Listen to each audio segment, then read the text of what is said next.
And I spent so much time in prison with young kids coming into the system. My friend, you can write the same script for all of them.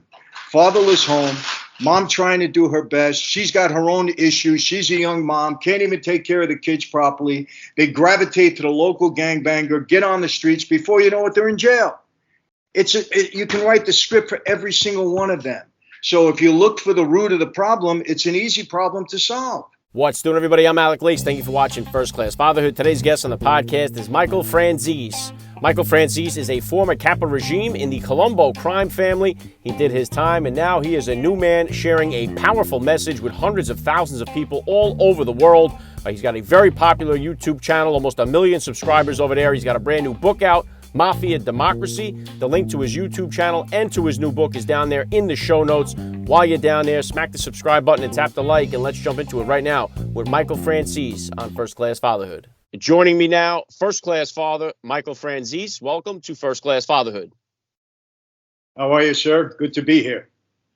Well, it's a pleasure to have you. Let's start like this. How many kids do you have, and how old are they? I've got 7, and they range from the age of 45 down to 23. Yeah, 5 daughters, 2 boys. What is the breakup? 5 daughters, 2 boys, 2 sons. Wow, very cool. Yeah, we got 4. We got 3 boys, then got the girl on the 4th try. Otherwise, we'd be climbing up to 7 there with yourself, but we got her, and that was the name of that tune. So if you could, Michael, for those of my listeners who don't know, if you could just take a minute here to hit my listeners with a little bit about your background and what you do. Yeah, well, I was a former made member of the Columbo Crime Family, one of the 5 Cosa Nostra Mafia families in New York. My dad was an underboss to that family back in the 60s. I got involved in that life in 1975, basically as a way to help my father get out of a link of that on a conviction I thought was a wrong conviction. My dad was innocent of the crime they convicted him of, but as a result, he spent 40 years in prison. I walked away from that life in 1995 after becoming a major target of law enforcement myself. I was indicted 7 times. I've had 2 federal racketeering cases. I ultimately took a plea to racketeering. The underlying act was tax fraud.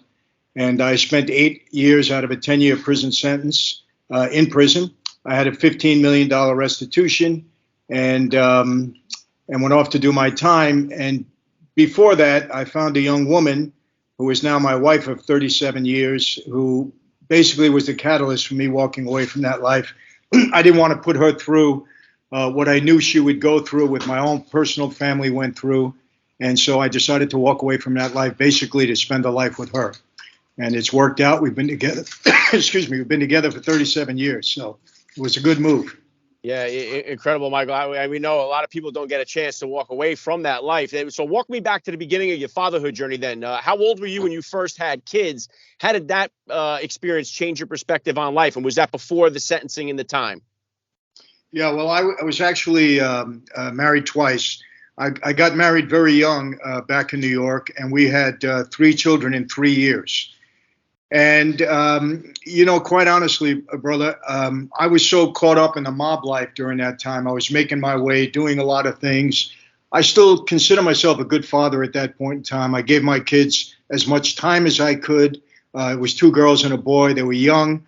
My oldest was actually 8 years old when I, went off to do my prison time.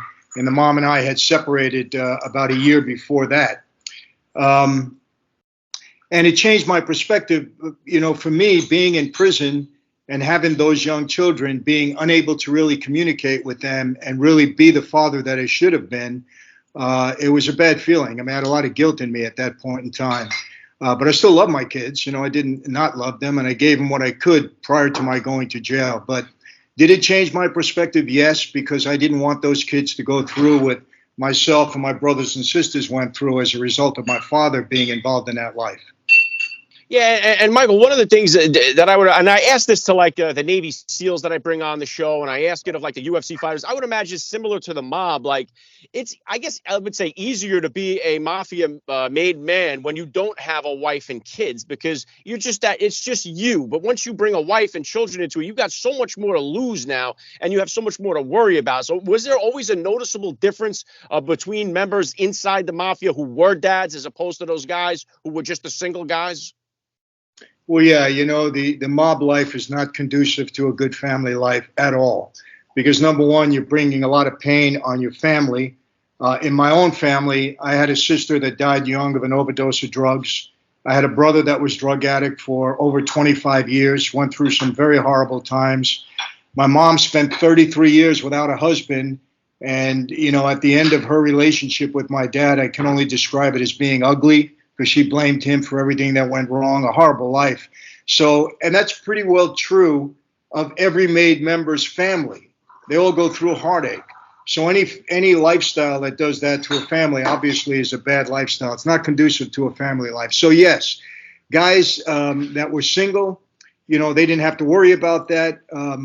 On their end, it probably wasn't good because they all got in trouble some way, shape, or form. They all did prison time or worse. So either way, the life is not good, but it's certainly worse if you're bringing a family into that situation. No doubt about it. Yeah, and I'm going to jump into your book, Mafia Democracy, in just a second here. But one more point on this is that I know, like, as a son myself, we look up to our fathers. We want to impress them. My father was a used car salesman in the Bronx for his entire life. He was a street hustle guy.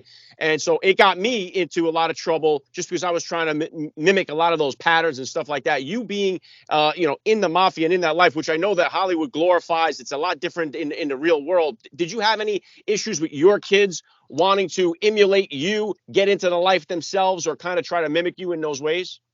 Yeah, my oldest boy grew up in New York, and when my father did get out on parole for a stint, he was spending a lot of time with him, going to places with him. And I think he had a spark of that life in him. And I actually got on a plane and went to see my father and him at that time. And I said, this is not happening. No way am I going to allow my son to get involved. And I put a stop to it. So, yeah, I mean, look, from the outside looking in, it could look like an attractive life. I speak to young men all the time, many of them fatherless young men who got involved in a gang situation. And they tell me, boy, Mike, we saw the movie Goodfellas and you were mentioned in there. And you guys had the cars, you had the women, you had the lifestyle, you had the power and respect. And I say, yeah, but did you forget to see the end of the movie? Who went to jail? Who got killed? Who lost everything? They don't see the end of the movie. They only see the beginning that gets them excited. So you do try to emulate your dad. And,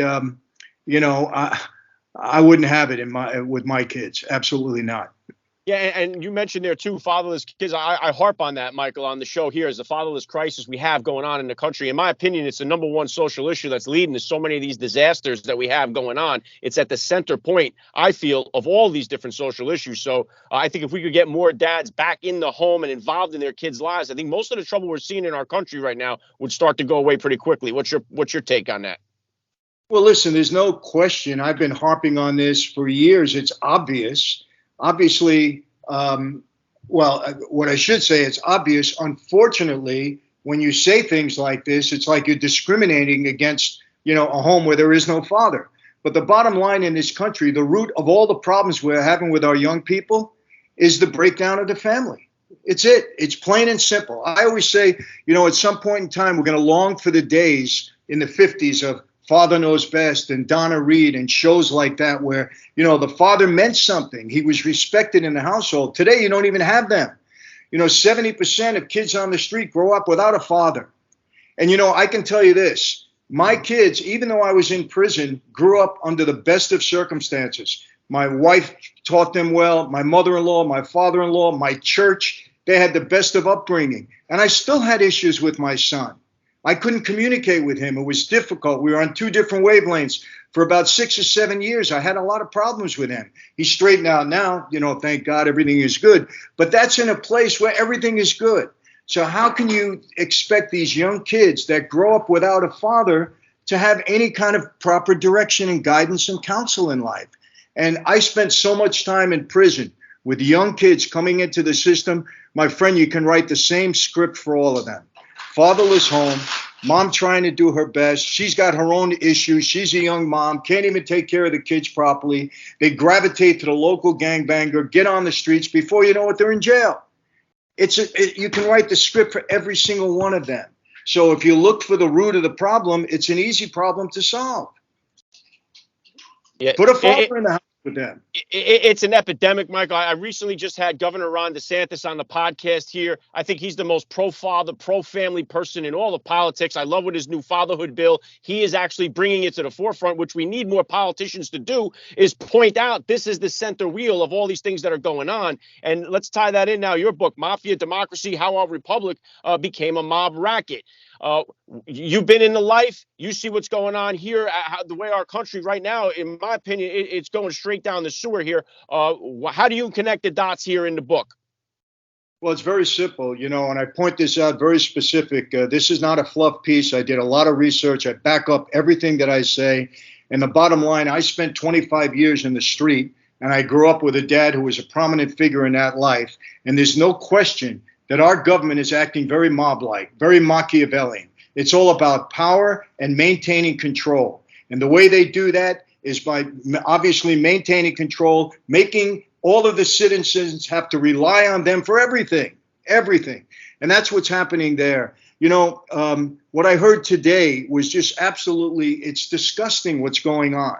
When Chuck Schumer, the head of the Senate, can get on the steps and publicly announce that and go after our Supreme Court justices because they came down with a decision that he didn't like, that isn't pandering to the minorities. So now we have a obvious and serious threat on a Supreme Court justice because ahead of Congress, what's happening in this country is that the horrible rhetoric, the divisiveness is coming from the top and it's trickling down to everybody underneath. They're the cause of it. And they want dissension.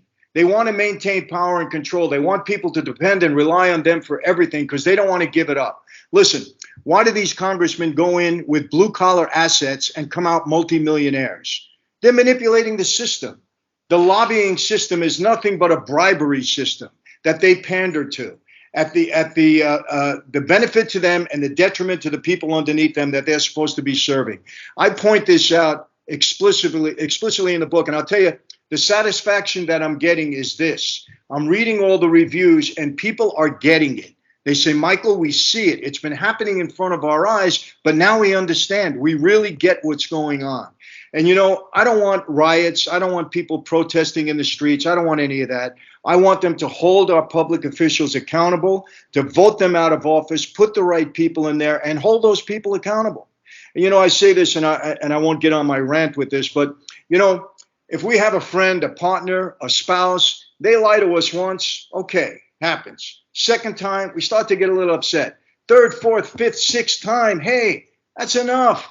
Done. You got no more credibility with us. These politicians get on and lie day after day after day after day. They make promises. They break them. They lie right in front of our faces on video. And what do we say? Well, that's politics. It's not politics. It's lying.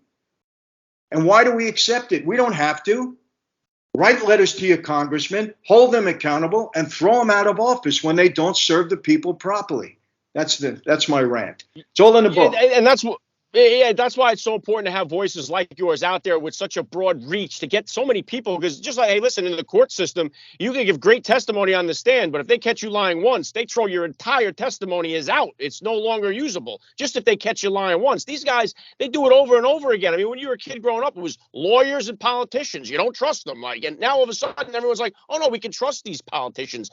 There's been a big problem coming, and I think the whole pandemic opened a lot of people's eyes to kind of see just how bad things are inside of there. Now, I just recently did an interview. I know you did too with Dinesh D'Souza. He put out the 2,000 views. Now, YouTube, they took my interview down with Dinesh, and so did TikTok.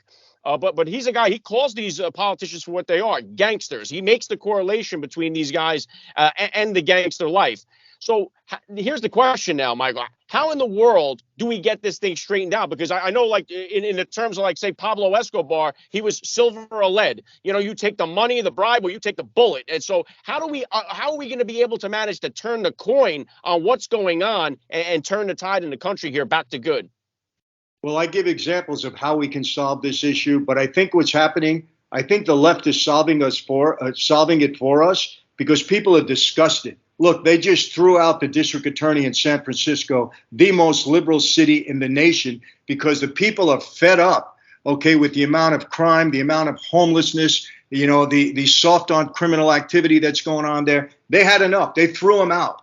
LA is next. New York might come after that because, look, people are concerned about two things, and this is how they vote. Number one, their pockets. They want to make sure they can pay their rent, put food on the table, and take care of their bills. Well, that's not happening now. Inflation is at an all-time high. People can't even drive their cars, you know, an extra day because of the price of gas. Drugs are coming in over the southern border. We had 100,000 people between the ages of 24 and 45 died of opioid addiction and overdosing last year. And where are those drugs coming in? Unmatched over the southern border. And, you know, I spoke to 850. I have to hop on this because this touched my family. I spoke to 850 undercover agents, Border Patrol agents from the state of Texas. They told me, Michael, they're not even getting 10% of the illicit drugs that are coming over the border. They can't. They're getting no help from the federal government. And it's happening. People in cities all over the country are dying, young people from opioid overdose. And this administration is allowing it to happen. It's murder. Plain and simple, it's murder because they know it's happening and they're not controlling it. And so people are getting fed up. They're saying enough. And when they take this administration to task and throw them all out, maybe in the next 2 years, if the Republicans get a backbone and start reining in social media, you know, I'm finding out now on YouTube that if you disagree with the January 6th hearings that are going on, they're throwing you off. They're throwing you off YouTube. I mean, they're silencing our freedom of speech. We can't disagree with them anymore. The Republicans got to get in there. They got to get a backbone and they got to say enough. We have a First and Second Amendment. We got to abide by it. Yes, there can always be a little reform here and there, but we're not throwing these amendments out because our founding fathers put them in there for the right reason. They've worked for 200 plus years. We're not going to throw them out now to pander to any political party. And the problem there, too, Michael, is you have so many people that are in the Republican Party that are just as corrupt and just as bad as the other side. And like I had President Trump's son on the show here. I've had a few of the members of his cabinet on here. They didn't even know who was who inside that administration sometimes. You had his own press secretary come out and openly say, hey, I didn't even vote for him. So it's like the people that are in there are also some of the part of the problem, too, that they got to try to weed out. Well, I want to tell you this. My book is a bipartisan look at this. I don't go after Democrats or Republicans. I go after the system. And yes, you're absolutely right. There are many Republicans at fault also. No question about it. And that's what I'm saying. Whoever it is, look, I'm a conservative. I'm not a registered Republican, not a registered Democrat. I want to put the right people in office. I don't care what party they're from. I really don't. And I go into that specifically in the book. But you're right. We got to weed these people out, get them out of office and put the right people in place that really have a heart and care for the country. And, you know, look, you talk about Trump. Trump did a lot of things that I didn't like. I thought his tweeting rants were ridiculous. I thought he brought himself down by, you know, going to attack Nancy Pelosi when she attacked him. He's the president. You got to stop that nonsense. Stop being so divisive. Put that aside. I think he was good for the country. His policies and agenda, America first, that's what we needed. And so, you know, I tell people, I'm not inviting Trump over for dinner. I wouldn't let him date my daughter, but I like what he's doing for my country because it's America first, and that's what we need.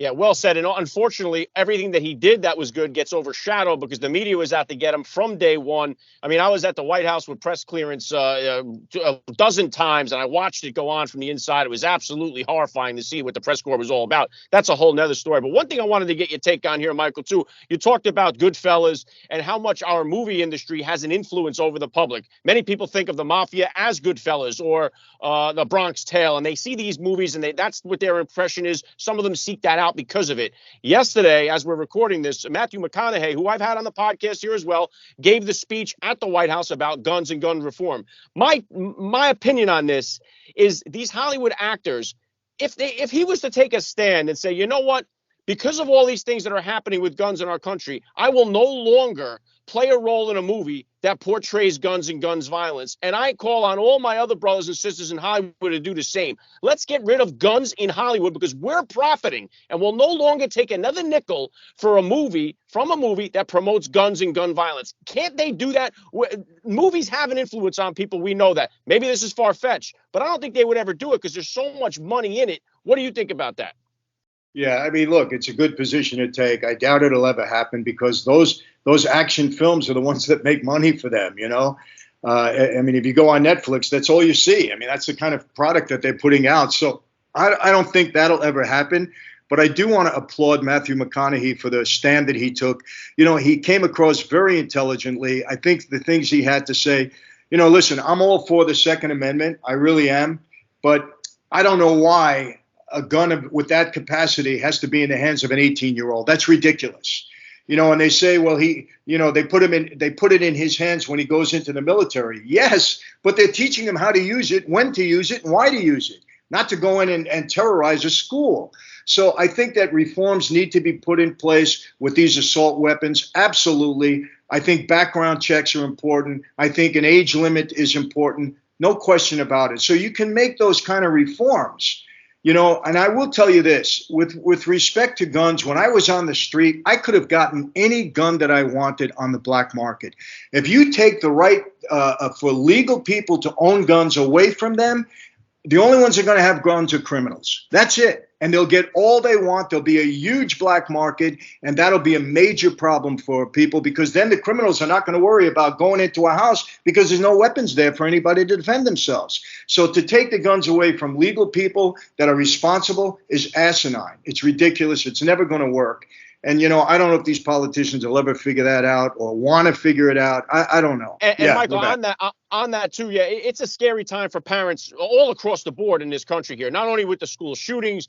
You show up to a school board meeting, you're being labeled a terrorist just because you don't want some guy using the same bathroom as your daughter. I mean, things have gotten a little crazy here for parents. Now we have the formula shortage. There's a whole lot of things for parents to be concerned about. And this is why, too, we're even talking about these things. The last gunman there in Texas, a kid with no father in the home, grew up fatherless, as most of these shooters do. So we can come right back to that. And one of the most important parts of that piece is the discipline portion. So I'm curious for you, what type of disciplinarian are you as a father? Were you as a father with your kids growing up? And is that different than the discipline style that you grew up with? Well, I grew up with corporal punishment, man. I mean, my mom did never spare the rod. I mean, that's for sure. You know, to a point where she was a bit extreme. I mean, I don't regret it because out of all she only did that with me. And out of all my brothers and sisters, I'm the only one that, you know, is enjoying the life that I'm enjoying now. Even though I went in the wrong direction for a while, I understand discipline. I understand authority. I got it. My father didn't teach me to be tough. My mother taught me, you know, from the beatings that I got. That's unacceptable today. And I've never hit my kids. You know, fortunately, I've never had to do that. But we discipline them. But, you know, it's love first. They understand we love them. It's an unconditional love. We brought them up in the church. So they're a faith-based, we're a faith-based family, which has been tremendous in their growth. And I understand that I'm raising my kids to hand them over to God at some point. So we do the right thing with them. And unfortunately, all my kids are okay. I mean, you know, one is a little, you know, more successful than the other, but they're all doing fine. And, you know, we have Sunday dinner. We demand it. Holidays, we demand that they be together. We do a lot of family stuff together, and we always make them understand it's family first. Because at the end of the day, you know, when you got your friends and all of that, but it's your family that you're going to turn to in time of need. And so, you know, it's been great. I've been very blessed with my kids. Yeah, very well said. Yeah, I'm a faith-based person myself. My family, we pray together. And that's the other thing. Not only has the dad been removed, the father been removed from the home, but our heavenly father's been removed from our culture and our society. And I think those two things together, man, boy, will we be doing okay in the country if we can get back to those. And what curious too about that, I ask a lot of the military dads as well. Like, when did you? I know God is first in your life now, but when did that transition happen for you? And are there guys in the mob that are very faith based and heavily into their faith? And how do they kind of balance that with the lifestyle that they're living? Well, I grew up as a Catholic, and just about every mob guy is, Italian Catholic. They even get ashes on Ash Wednesday, but then they don't. They believe in God, but they don't lead a godly life. And I don't know how they justify that in their heads. The problem is when you take that oath, the oath comes before anything and everything in your life. And you have to have that understanding, or you don't survive in that life. It has to be that way. So God is there, but he's not first. The oath is first. And I believe they're sincere in their belief in God. Again, it's just that they don't perform that way. Maybe at some point in time, the bell rings and God gets to them because at least they have the foundation. With me, my wife was a young Christian girl when I met her. She was 20 years old. My mother-in-law was the strongest woman of faith I've ever met in my life. She was a prayer warrior. She prayed for me daily to bring me where I am. And it really hit me when I spent almost 3 years in solitary confinement. And during that time, I really absorbed my Bible. And I absorbed many, many books about all different faiths and came away believing strongly in the Christian faith. And over the past, that was from 91 to 95. And in the past 25 years or so, God has only proven it further in my life, what he's done for me and what I've seen him do in the lives of others that have turned to him. So, it's real for me, and it's been real for my family. And, it's been a godsend for all of us. I can tell you that. And, yes, the problem is our government is pushing God out because they want people to worship them in a way, rely on them. They're the gods at this point. Anything you need, go to the government. You need a check? Sure, go to the government. You need health care? Go to the government. Everything the government is going to provide for you. So they're taking the place of God, and God is watching. And I'll tell you this. Listen, I'm the father of 7. When it comes to that, I'm 100% pro-life, no doubt about it. I was absolutely disgusted when the mayor of New York came out and said that he believes that a woman has a right to abort a baby right up to the moment of birth. When that baby is there, out of her body, right up to the moment of birth, she has the right to abort that baby. He's a lunatic as far as I'm concerned. That's a life at that point in time. Attached by an umbilical cord, as soon as that's a life. And this guy has the nerve to say that. And he called it a health issue. Now, again, he didn't say that the health of the mother was in jeopardy. She was fine. They were both healthy, but that's her right. He's a sick person to publicly announce something like that. I don't think most people in the country or even in the world believe in that. But this guy comes out because he's pandering to a group, a minority, obviously. But to me, there is a little bit of a gray area. Obviously, when the health of the mother is in jeopardy, okay, that's a serious issue, and it's a gut-wrenching issue that you have to make a decision there.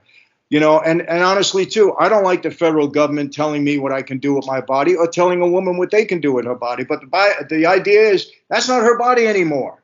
She's nurturing another body. It's not her body. That's how I look at it. So, and I'll get hit for this, people, oh, Michael, blah, blah, blah. But, we're used to it. We still have to stand up for what we believe in. We have to. And that's what I believe, and that's what I'm going to do. Yeah, the most disgusting part of that, too, Michael, is that they lit up the Freedom Tower pink in honor of that decision that they made there when Warren Wilhelm Jr. was at the helm. So, I thought it was, terrible to see as well. It's the celebration of it that really kind of makes you scratch your head. Not only are they for it, they're celebrating it as if it's some kind of good thing. So, but as you said, I get hammered for that as well. So no surprises there. And I'm just curious here, one more touch on the book before I get you out of here. Mafia Democracy. I know you've been reading the comments, reading the reviews that you've been saying. What has been the response from the left? What has been the response from the Democrats so far that you've been able to get from the book so far? Well, I don't know who's writing the reviews, whether they're Republican or Democrat, but I can tell you across the board, they've all been very, very good, really good. And, the book shot up to #1 on Amazon's bestseller list in 4 different categories, Barnes & Noble also. So people are responding well to it. Look, I'm just opening their eyes. I really am. The mob grew up under this Machiavellian ideology. the end justifies the means. Do whatever you need to do to maintain control, but always appear to be honest and upright and having integrity. This is absolutely the way our government is acting. They're underhanded, they're corrupt in many ways, and they're not servicing the people that put them in office. They're not working for the benefit of the country. And that's all I'm trying to open people's eyes to. And by the way, if your viewers go on mafiademocracy.com, we'll give them a free chapter to read, and then they can decide if they want to go further with it. And of course, it's on Amazon. It's on all the major, online sites, so you can get it there. But I'm very pleased with the reaction so far. Yeah, I'm going to drop the link that you just mentioned in the description of the podcast episode, so my listeners can get over there, tap the link, check out the free chapter, go further with the book if they choose to. Best of luck with the book. Last thing I want to hit you with here, Michael, I love to ask all the dads that I get on the podcast, what type of advice do you have for that new dad or for that about-to-be father who's out there listening? Well, just listen. Be a father to your child. The single-parent home doesn't work. We've seen that many, many times. The greater percentage of it doesn't work. Be a father to your child. Love your child. Discipline them when they need it, and bring them up as best you possibly can. Just be there for them. That's the most important thing you can do. Guide them, and listen. For me, it's always faith first. It's always good to have a helping hand when you're raising your kids, and when you get that hand from the right source, like the church, you can't miss. Yeah, very well said. I love the message. This has been an honor for me. I got to say, Michael Franzese, you're a first-class father all the way. And thank you so much for giving me a few minutes of your time here on First Class Fatherhood. I appreciate that. Anytime you want me, I'll be back. Thank you.